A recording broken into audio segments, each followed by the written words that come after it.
In recent months, we have seen how speculation took place in regard to certain foodstuffs and other agricultural commodities. The Reserve Bank bulletins issued recently tell us that lots of money were advanced by a number of scheduled banks in order to back up the speculative operations and buyings of certain concerns. Similarly, monies had been advanced for speculative purchasing with regard to other commodities. Such things are happening. But the point is that these speculations go on merrily in this country, supported by those very elements who control the stock exchange and the financial world of our country. I should like to know to what extent this is going to be stopped. It is said that we are in a bad situation, and in order to give a proper direction to the planned development of the country, it is essential to direct the investments and speculative investments in particular. How much this measure conforms to these, I should like to know from the government. It appears to me that not very much will have come out of this measure, notwithstanding the fact that government is armed with these powers.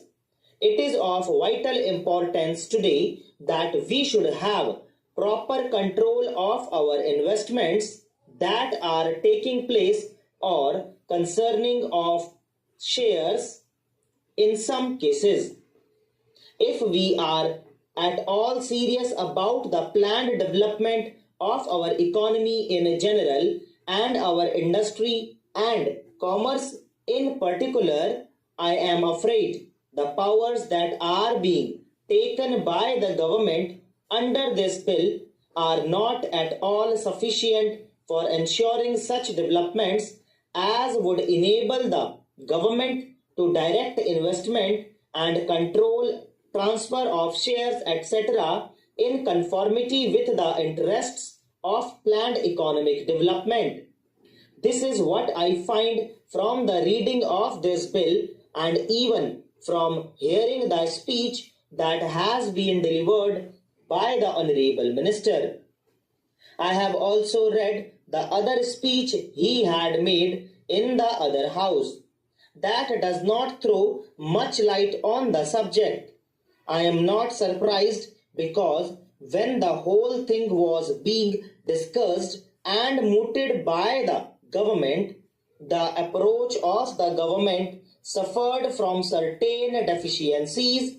That is to say, they were not so much keen on suppressing wholesale the speculative operations as on getting a certain measure of control over them.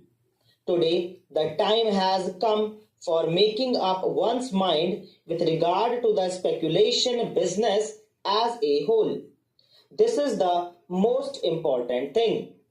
With regard to investment, it has been said very eloquently in these documents that after all, a person should have an opportunity of investing his funds, and therefore he should have a chance of going to the market and buying some shares.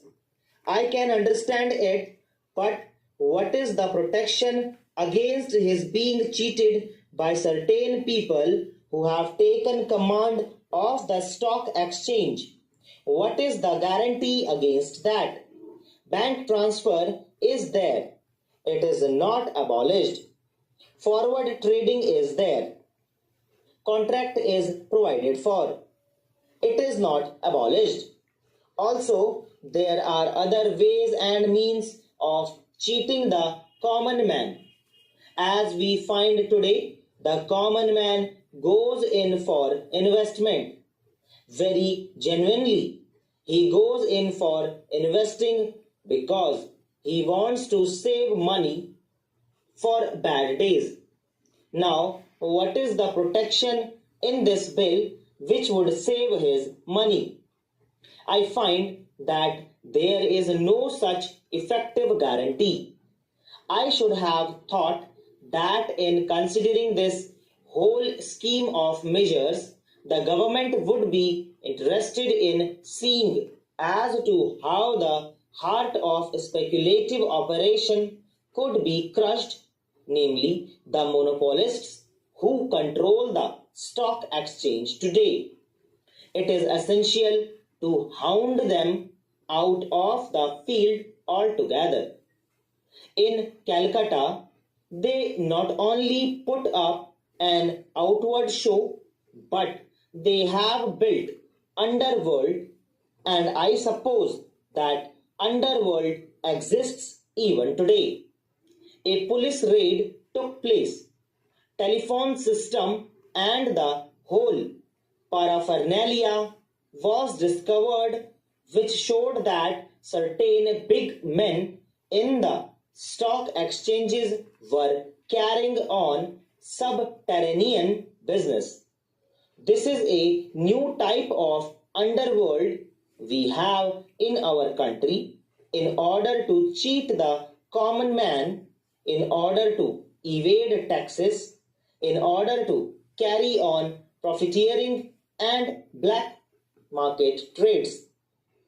Lots of things came to light that day, and the newspapers gave a lot of publicity. We came across certain very big people. Some of them are very well known patrons of the Congress party, the ruling Perry, who were hauled up in this fashion. What has happened to them, we would like to know when we discuss such a measure. They are the kings in the speculation world. They are the tycoons of that field. I would like to know what has happened to such people. What are you going to do with these speculators? Will they be allowed to operate openly or secretly in the field under this fashion, or are you really thinking of taking some action against them, not merely for apprehending those people who have gone underground and started underground business in this manner, but also the possible recruits to that underworld? I would like to know. This is what the government should tell us. It is no use trying to bring in all technical questions, explaining one clause after another. This is important, but what we would like to know from the government is how you are going to check these elements who sit on top of the country as far as the stock exchange is concerned. These are very big and powerful people, and they need to be suppressed with a heavy hand in the interests of our economy. I find the Honorable Minister piloting this bill is completely indifferent to that aspect of the matter. There have been cases where a person, a speculator, so to say, goes in for heavy purchases at one time. The heavy pressure boosts up the prices. Then he starts selling it, thereby realizing the money he had spent for buying certain shares in the market.